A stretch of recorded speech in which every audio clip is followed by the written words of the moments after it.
Je luistert naar het tweede gedeelte van een gesprek dat ik, Frans Pollux, samen met vriend Miel Theeuwen had met een Canadese uitvinder, THANE HEINS. Die beweert een apparaat te hebben gebouwd dat alle wetten van de natuurkunde tart en een soort van oneindige bron van energie is. In ieder geval hele rare dingen doet.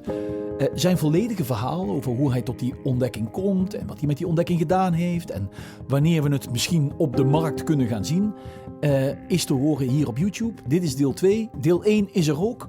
We zitten op een terrasje van de Starbucks ergens in de buurt van Wendover. En we stappen in het gesprek als THANE HEINS net heeft uitgelegd hoe hij eigenlijk per ongeluk dat rare apparaat van hem heeft ontdekt. At that point you didn't have the explanation of how the physical workings, how it actually worked. And then you proceeded to figure that out by doing experiments with your business partner. So the two of you were... Luke, I think Luke left. Luke stayed at Ottawa U for a year. And then it was basically I had to figure everything out by yourself on my own. Yeah. So you were back to your cellar and doing it on your own. Well, full time. By this time I had a 2-car garage with a lab in it, and heated garage, and that's where you see the electric bike video. And so I had to I had to go back to read everything and understand. And you were able to put the story together that you were just explaining to us about impedance and what is that? Parasitic capacitance, yeah. And time delays and frequencies, and you figured it out. Yeah. Can I get out of the theoretics and to the human story? Because the $1 million question for journalists or artists coming here is, if you invented this and it works and you know why it works and you can build it, then why isn't it in your car? Which is the obvious question. It will be. And why isn't it yet? Is that because the prototype is not... You need serial manufacturing to get it working, or what's the catch? I don't know. Can you call God on your cell phone and ask him? Because I don't have his number. I don't either, and he's not telling me. So I don't know why. But I do know why. It's very simple. Have you heard of Stanley Meyer? No. Stanley Meyer, the guy that made the car that ran on water? No. Have you heard of Dr. Diesel? He made a car that worked on diesel? He made tractors that ran on vegetable oil. Okay? You've heard of people using French fryer oil in their Volkswagens? Okay. So Dr. Diesel invented the diesel engine to run on vegetable oil. So farmers could grow their own fuel. Okay? Like pretty significant. Grow their own fuel and power their own tractors. Like, give me a break. That's like pretty awesome. And so Dr. Diesel went to a convention in Paris, and he won every award that you could imagine. And while he was going across the English Channel with his diesel engine, blah, blah, blah, and all his awards, somebody pulled him out of bed, slit his throat, and threw him into the English Canal.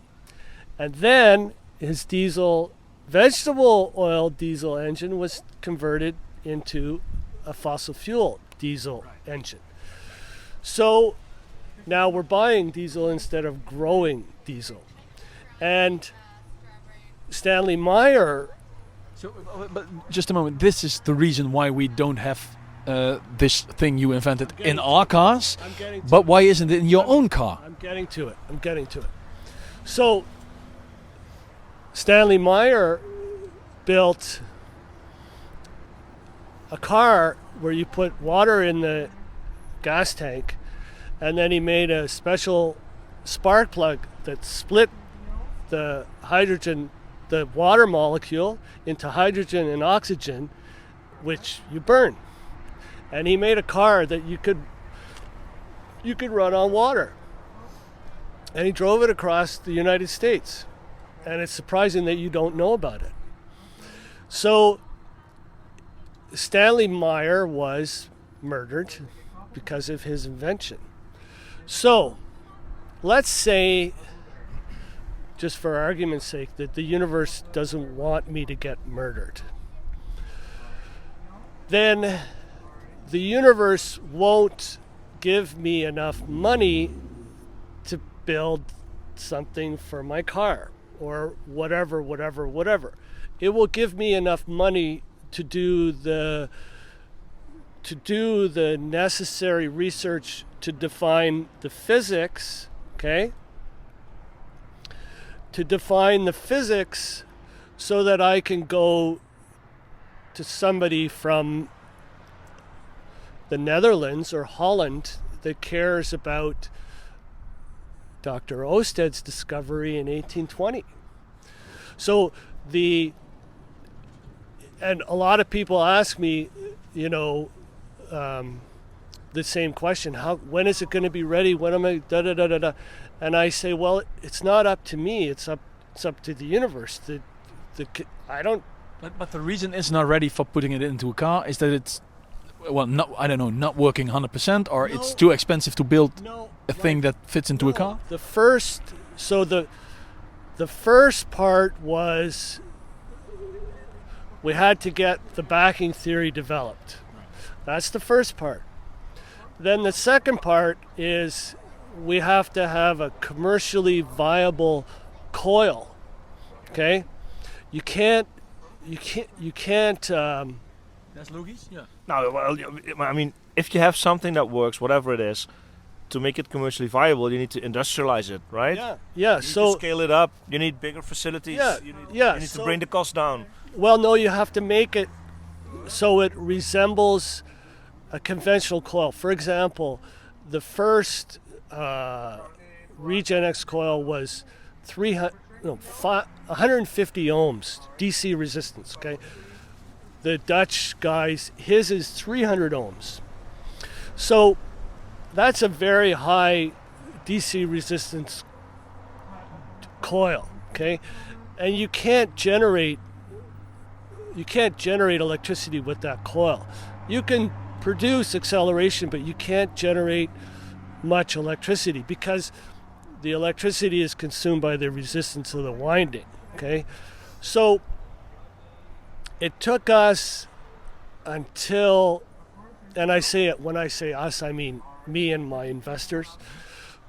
It took us until 2018 to get a commercially manufactured RegenX generator coil from 150 ohms down to 0.4 ohms.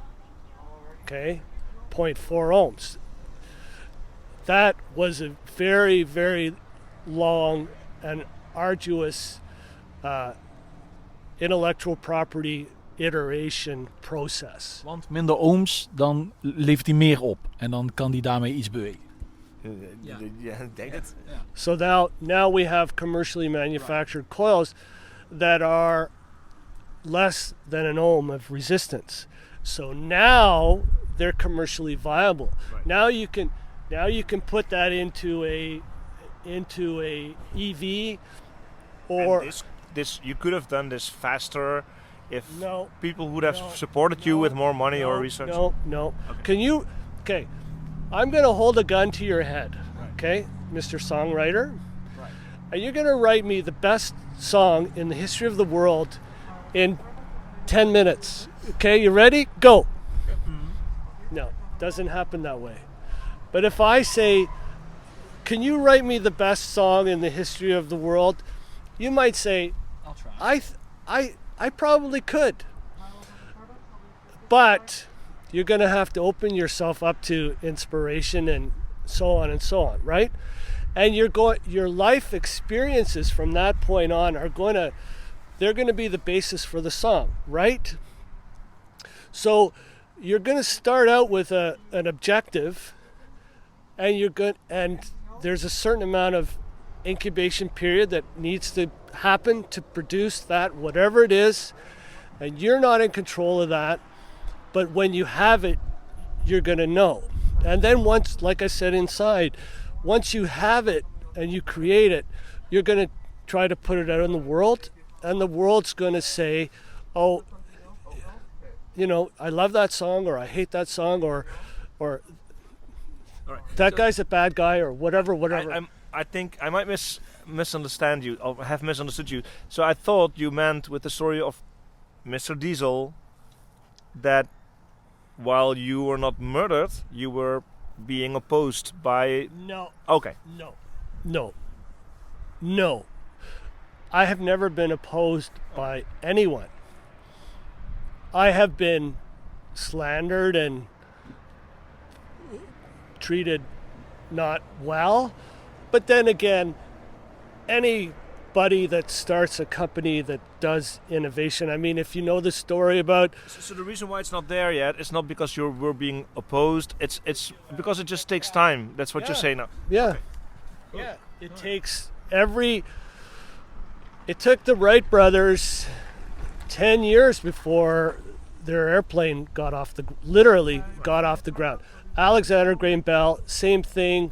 Henry Ford, same thing. 10 years is the minimum. 10 years is usually the incubation period for an innovation. And so my company develops intellectual property. Okay, so we have a dozen now. And the RegenX generator and the RegenX motor, those are only a couple of many.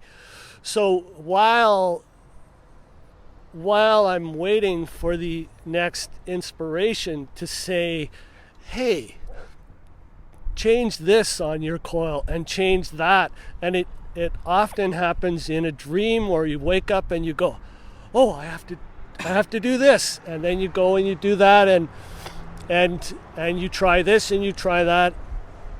But still, you were referring to the Diesel story, and okay, so inventors, and this goes back to those guys who don't want to talk to you, and it was The Yoss guy. From, just these guys who, so now we have the physics explanation, we have the commercially manufactured product, right. We have the patent, we're filing new patents. You can get going now. Yes, and we are. Right. And as I mentioned to you inside, we have 2 car companies that we're talking to right now. I can't say anything more than that, but one of them is very big. Right. And I'm writing to... And you've never been at this point in the history of your research. This is you're on the top of the hill now. This is the natural progression of how it's going to go. And... if you're cold, we can go inside. No, it's okay. I mean, Google knows about it. I mean, I'm introducing it to Fisker. Fisker's going bankrupt. Lucid's going bankrupt. Rivian's going bankrupt. Even Tesla is having trouble. So the EV model, the existing EV model, doesn't work. You know, we were talking about Mr. Diesel and the others, and you were saying it just took me time to get to this point. yes. But what is it? How does it connect the Diesel story? Or it's getting to this point. Could this be a risk for you, or are you afraid of the industry? No, because my priority is to rewrite the laws of physics. To get this story out. To rewrite the laws of physics, not to correct the existing laws of physics. To go back to 1820 and say, you know, the guy Hans Christian Ørsted, what he did in 1820, we should revisit, because he's the guy that made the most significant discovery. But because everything was in the newborn stage, people were not able to appreciate what he did. Now let me show you what he did. Okay. I wonder if this will work. You have a compass. This is aluminum. Okay. We need wood. Invented by Ørsted, by the way. This is- Aluminum. Really? Okay, there you I go. googled this guy, Yeah. and one of the things in one of his achievements is Yeah. inventing aluminum. Okay. Anyhow. So Nice. here we are with a compass needle. Yes. Now, can you please move that compass needle without using energy? No. You can't. You can't. You can't. Okay, turn that. Just wait. You don't have to turn it yet. Hopefully it'll work. Try it now.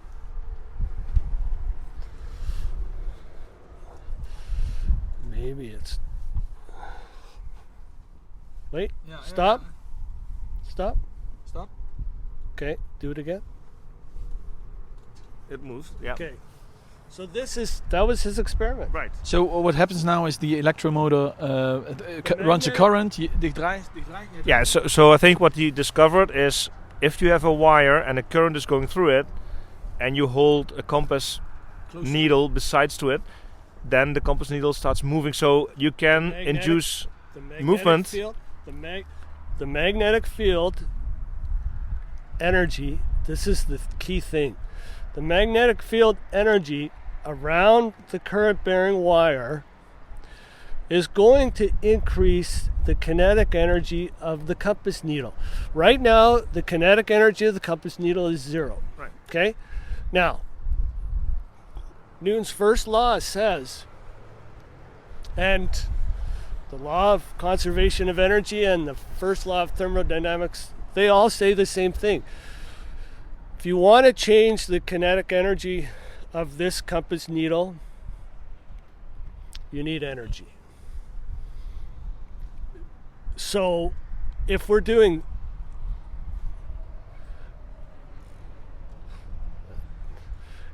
changing, I think there's a problem with this table, but if we're changing the kinetic energy of the compass needle, and we're using the electromagnetic field energy, then where is that energy coming from? And this is Ørsted's discovery that's just gone unrewarded. Want waar zou die energie vandaan komen in de klassieke... Ja, dus zoals ik het zou zeggen, denk ik, is er gaat een stroompje lopen door die draad. Hè? Je stopt met een stopcontact, maakt niet uit. Er loopt een stroom door die draad. Doordat er een stroom door die draad loopt, bestaat er een magnetisch veld om die draad. En het kompasnaaldje heeft ook zelf een magnetisch veld. Ja. Hè? Dus op het moment dat je geen stroom door die draad hebt lopen, dan ligt die kompas daar gewoon. Maar op het moment dat je er een stroompje doorheen laat lopen, ontstaat er een magnetisch veld rond die draad. En die twee magnetische velden interacteren met elkaar. En wat er dan aan kracht vrijkomt, daarmee kun je dit is een ijzeren naaldje dan. Ja. Die kun je dan laten bewegen. Dat is de kinetische energie. Ja, dus volgens mij is het magnetisch veld om de draad. Dat gaat de richting van het magnetisch veld bepalen of beïnvloeden van de kompas. En dat is ook hoe die kompas zich richt op het magnetisch veld van de aarde. So, are you done? Ja, I think so. So, Ørsted discovered the law of creation of energy in 1820. And that is a new law that people don't know. That's the new law that I formulated based on the positive work, because you have to identify the energy source that's making our system accelerate. Well, it's the law of creation of energy.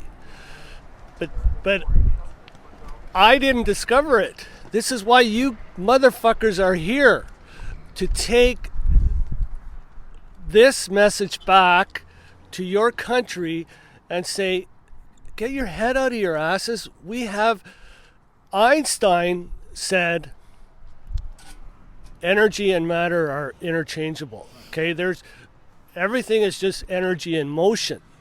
Okay? There is no such thing as matter. It's just energy. Oersted said energy can be created. That's his discovery. And it's a sin. Very, very, very big sin. And I have written to many of your professors, and I've said the kinetic energy change of the compass needle is equal to the work performed on the compass needle, which is equal to the energy required to perform the work. So energy comes out of nothing, or out of the subatomic. Energy is being created.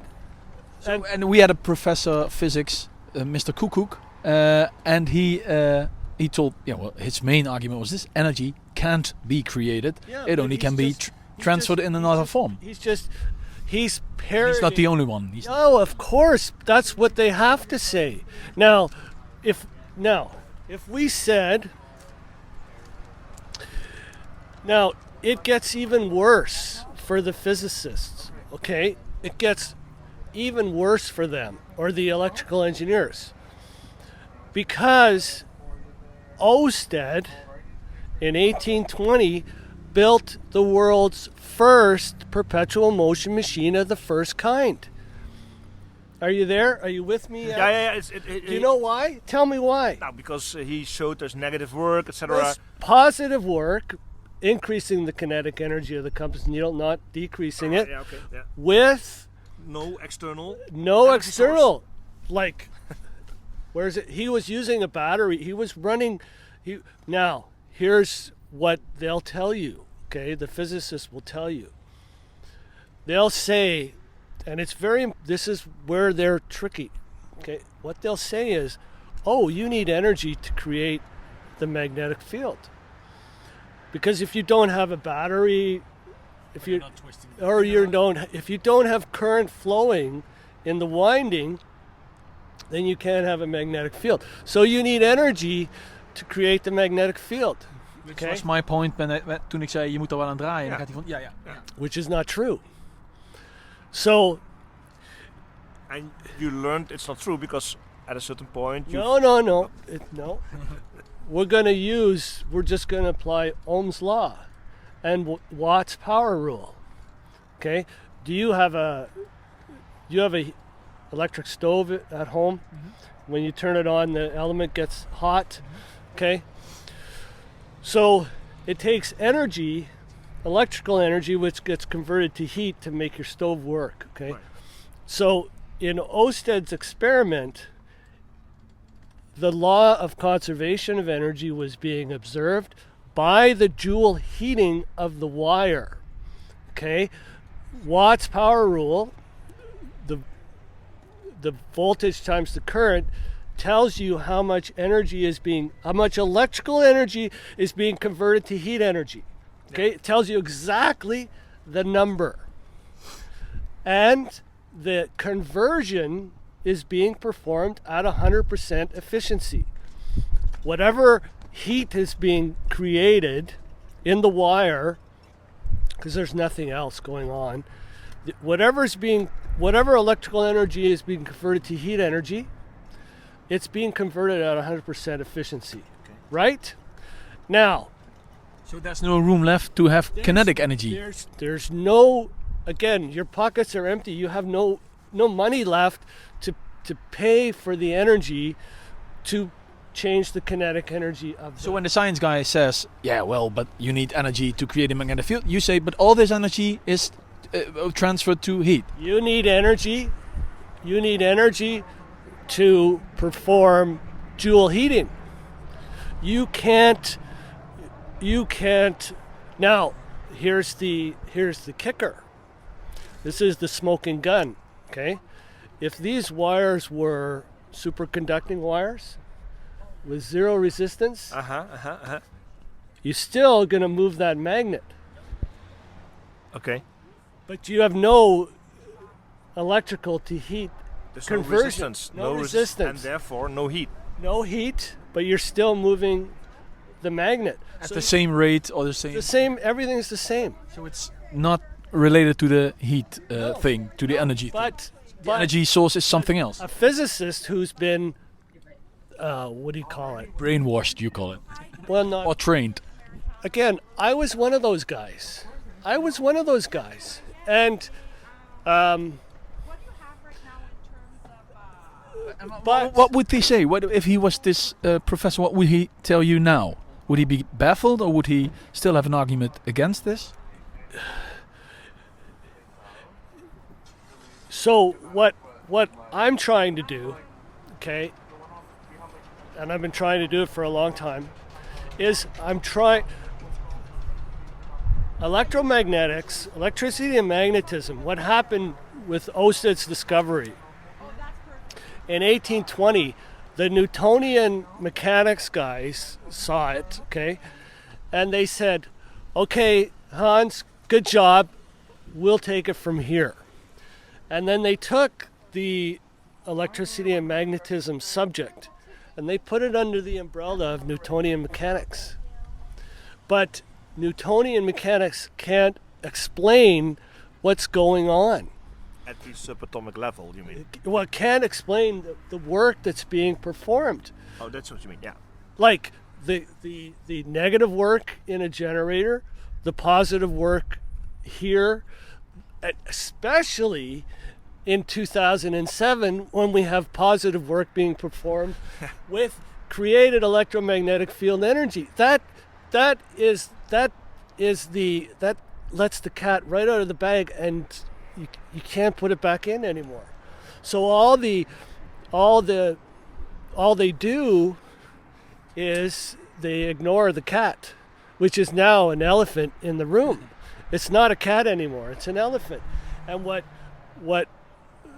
I'm trying to do, and I've literally been trying to do with Dutch physicists, is say, look, you guys have the greatest scientist in human history that's yet to be discovered. Well, he's Danish. You know, Copenhagen is in Denmark, but that's not a problem. It's near Holland, so.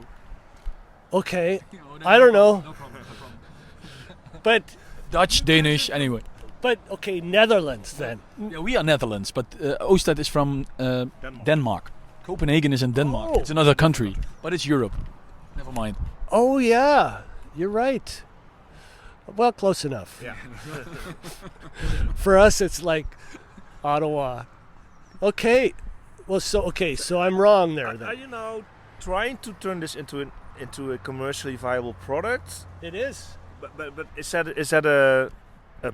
that a goal for you, or is the goal to rewrite the laws of physics and you don't care if it's commercially you have to rewrite the laws of physics first in order to explain to people what's going on. Because I talked to one other inventor, and I asked him the question, suppose Shell, the oil company, comes to you, says, we'll give you $10 million for your idea, but we'll put it in a drawer, and people will never heard of it. And he said, I'll sign. I do it. He's a moron.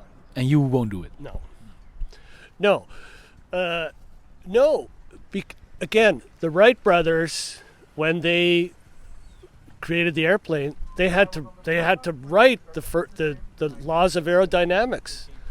There weren't any laws. They had to write the laws of aerodynamics.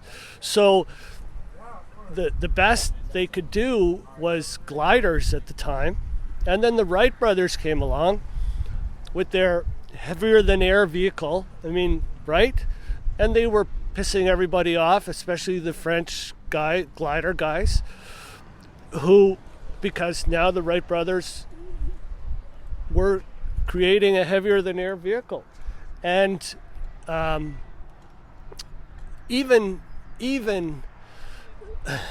imagine if we were in, like, let's say 1700, and I came to you and I said, guys, I want to build a boat out of steel.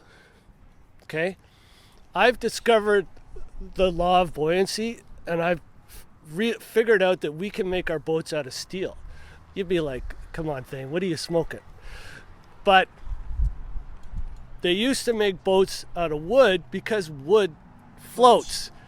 Now, in order to make a boat out of metal or concrete, you can make a boat out of concrete. Well, it'll still float because of the law of buoyancy. So as our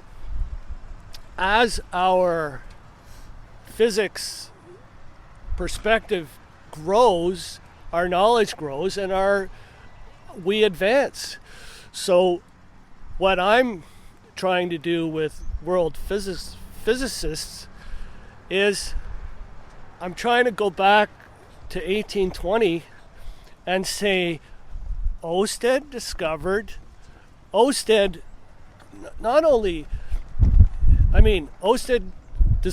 law of creation of energy, but he also discovered the law of conservation of energy. He also discovered Ohm's law. He discovered Watt's power rule, all in his little experiment. And the guy, well, okay. He's Danish, but he's forgotten. Yeah, so he created aluminum, but what else? My story also, it's a personal story. I'm going into this story for 2 years now. It cost me a lot of energy and maybe even my relationship in a certain way. What has this venture cost you? Your relationship with Jos, for sure. With Jos, yeah. Well, okay. So, if you want to take a trip, okay, if I want to go to California, then I have to be willing to give up living in Ottawa to do that, right?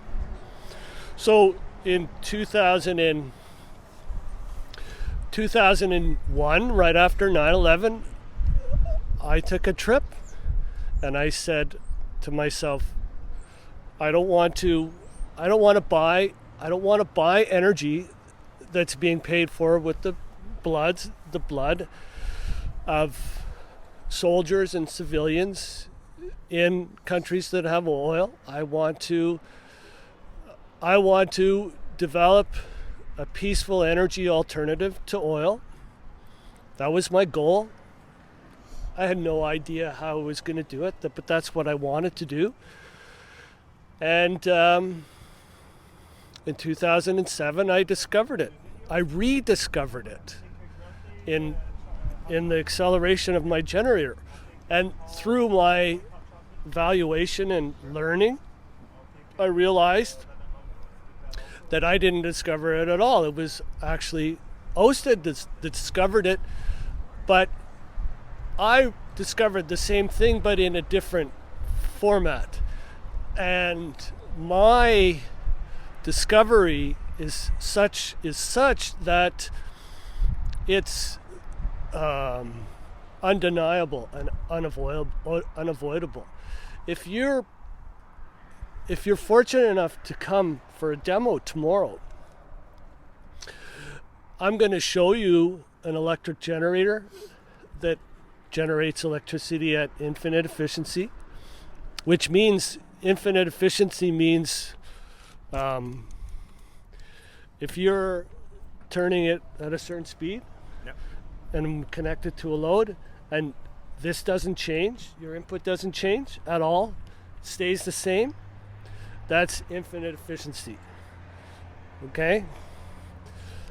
That means, so if you're turning this at a steady state speed, you're a drive shaft. At a steady state speed, the drive shaft is at what's called rotational equilibrium. And rotational equilibrium means that the torque and the torque in the drive shaft is zero. The speed is whatever it is, but the power, the mechanical power, is the torque times the speed, okay? So if I keep this going at a steady state speed and the power in the drive shaft is 0 watts, okay? Connect this to a load and it stays at that speed and torque, then the mechanical input is 0 and the electrical output is whatever, okay? If this now accelerates, now I'm generating electricity at infinite efficiency and I'm performing mechanical work, increasing the kinetic energy of the generator and the whatever's turning it. Now I'm operating as a generator at infinite efficiency and as an electric motor at infinite efficiency. And then when you... But the first would already be great if it doesn't accelerate, but it stops. If it didn't accelerate, that would be like, or decelerate, that would be like colossal. Right, if it just keeps Yeah, going. yeah. That would be like... But it accelerates, which is even accelerates. Yeah, Okay. if we were... So, if we lived in a world that wasn't controlled by emotional people, silly people with, okay, then that... You would know. You would have known about this in 2008 when we went to MIT. But there are, you know. So what did it cost you? I ask you, what did it cost you? It soaks up all your energy, I imagine. It's your life. It's your life's work in. And there are people who are not taking you seriously, so it must be hurting, or it must be frustrating a while. I don't care. Did you lose friends, or did you lose... Yeah. Yes, every friend, every relationship, just about. Yeah. You lost it because of this invention. No, because I'm a prick. But you wouldn't be the prick because if you didn't... I'm a prick. I'm a total motherfucking prick. My parents... My father was he's deceased now, but he was a chemical engineer. And he didn't like the research that I was doing. And my parents said, okay, you know, we're going to have to disown you because you're not a good son. Yeah. Because of this thing that's right in front. Research, yeah. But it happens over and over and over. It happened at Ottawa U, it happened at MIT. So... And did your wife leave you because of this thing in front? No. Yes and no. But eventually, when we went to MIT and when we got into Ottawa U, and my father, chemical engineer, came to the lab, and I said to him, what's changed since, you know, when I was a bad guy, a bad son, and you had to disown me or whatever, and now I'm a good son and you're bringing your friends to Ottawa U because you're so proud. What's changed? What happened? Why did you guys change your mind? And my father said, well, we just realized that you're a belligerent motherfucking prick and you're not gonna give up or change or whatever. So we had to. And that's basically it. So and was it worth it being a prick? Like, well, if I came to you and said, okay, I'm only going to do this interview if you stop playing the guitar or stop singing or stop seeing your children. I know you have 2 daughters. So if I said that to you, you would say, piss off. You would say, there's no way. There's just no way. So people said that to you. Stop playing guitar, stop playing with the motor. Stop doing this. And you won't see your children again. Yeah, that actually happened, yeah. But so when you go on a journey as an inventor, okay, it's not unlike a songwriter or an actor or a... It requires persistence and grit. And you have to commit. Right. You have to commit. Talk to any inventor, Steve Jobs or Elon Musk, who sleeps at the factory. If you don't commit 100 every ounce of your energy, you're not going to succeed. You have to put something of yourself in it. Well, you have to. The universe requires that you commit, and the level of your commitment dictates the level of your success. If you commit 20%, then that's going to be your return, and you're never going to get what you want. If you commit 100%, and that means you don't get you don't have a plan B, or you don't have an extra job, or you don't do those things, and you rely on the universe to bring you investors and so on, and that's the way you live, then ultimately that's how you're rewarded. But if most people, they don't understand. I was a high-level chef, and one day I went to my girlfriend and I said, I'm quitting my job and I'm going to be an artist. And she was like, what? And I spent the next year producing my portfolio and then Painting. And the next year I was selling my art and doing art shows and making $10,000 a day or whatever. And she was still your girlfriend, or she? Yeah. Oh, Yeah. And then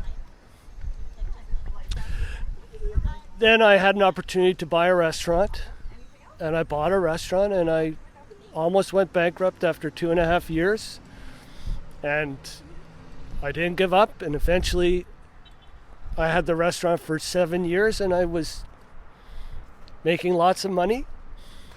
But that's the way it works. Are Commitment. you worried that someone will replicate this and walk away with Somebody this? already has. Lots of people have. but steal the idea and make it commercially valuable and cutting you Successful out. and famous with it. Well, nobody has ever heard of THANE HEINS. Well, you said something interesting. You said in one of your emails, the ever Omnipresent. omnipresent. How did that come? What Well, was that about? I found you because I just started Googling the subject of these, and I found your name everywhere. These And crazy people. Doesn't want to say it. no, I stumbled upon crazy people Yeah. in the comment sections. Then there's an article or something about it, and then you go into the comments, and then you go down the rabbit hole. Yeah. But your name is turning up in Yeah. so many places that Eventually, you were the go-to guy. Eventually, it's just a matter of time. Again, when Alexander Graham Bell invented the telephone, okay, imagine he's said, hey, Alexander, what are you doing? He said, well, I'm working on a thing where I'm going to pass voice down a metal wire. People would look at him like he's crazy. Like literally, he must be crazy. And in fact, he said in his memoir, he said he was terrified that they would come and put him in a straitjacket and take him to the insane asylum, because what he was trying to do was so out there. And so he invented the telephone. Then he took it to the telegraph guy, the owner of Western Union or whatever it was at the time.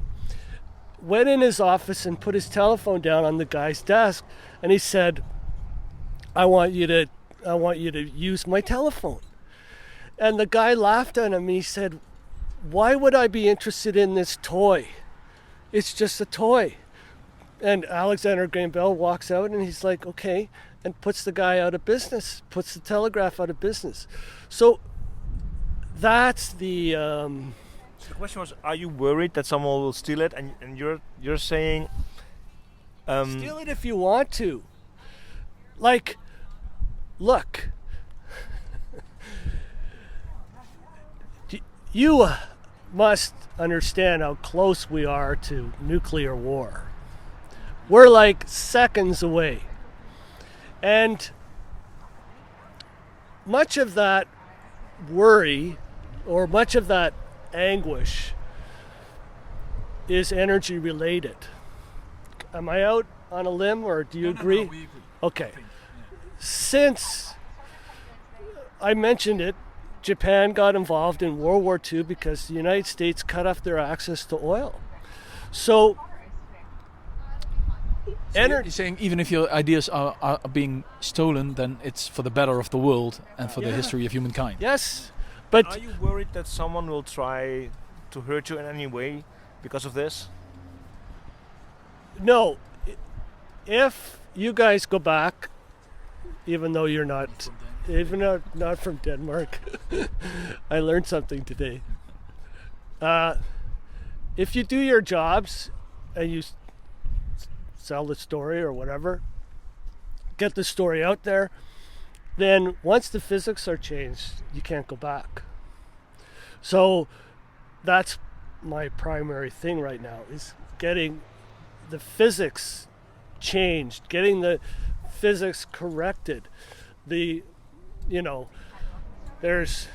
the law of conservation of energy and there's the law of creation of energy, and they can coexist together. And when you come tomorrow, I'm going to show you an electric motor that performs any magnitude of work with that much energy. Zero energy. Right. Zero external. This on steroids. But if your primary goal is to change the laws of physics, Which the understanding I've already of that, done. Which I've already yeah, done. but to make that known to the world, Yes. if that is your primary goal, are you in contact, or you're trying to get in contact with people that could do that for you, with the big universities or the established resource world? Yeah. It's a Yes. quantum leap for these people. So The problem is,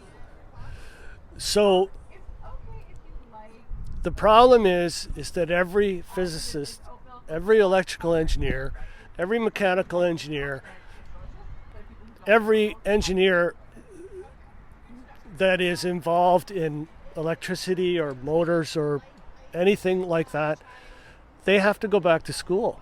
Yeah. And they have to relearn everything, which they don't want to do. And also, the scientific community has to admit that it fucked up big time, and it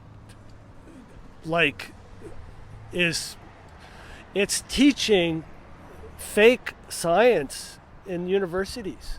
The student, but not willingly. That's where I not knowingly, but some are. I mean, at Ottawa U, okay, Dr. Abash came to me and said, Thane, I have 5 third-year engineering students who are all going to fail. And he said, I want them to replicate your generator and get them to write a report, and you help them write a report, and so on and so on. So the 5 guys came, they replicated the generator coil, they created a generator coil that accelerated under load, they wrote their report, and I helped them edit it and yada yada yada. They confirmed everything, data and everything, and they all passed. Okay, they all got their whatever degrees. And while they were working, they said, how come we're not learning this in our class? And one guy said, this should be part of our curriculum. And I said, well, go talk to your professor and tell him to come for a demo. That was the guy on the 4th floor, or whatever, the 2 floors above me. And he wouldn't budge. He wouldn't budge. Dit was het tweede deel van ons ongemonteerde gesprek met THANE HEINS, de Canadese uitvinder. Fragmenten van dit gesprek hoor je in de spannende podcastserie Het Apparaat. NPO Luister, Human en natuurlijk in je favoriete podcast-app.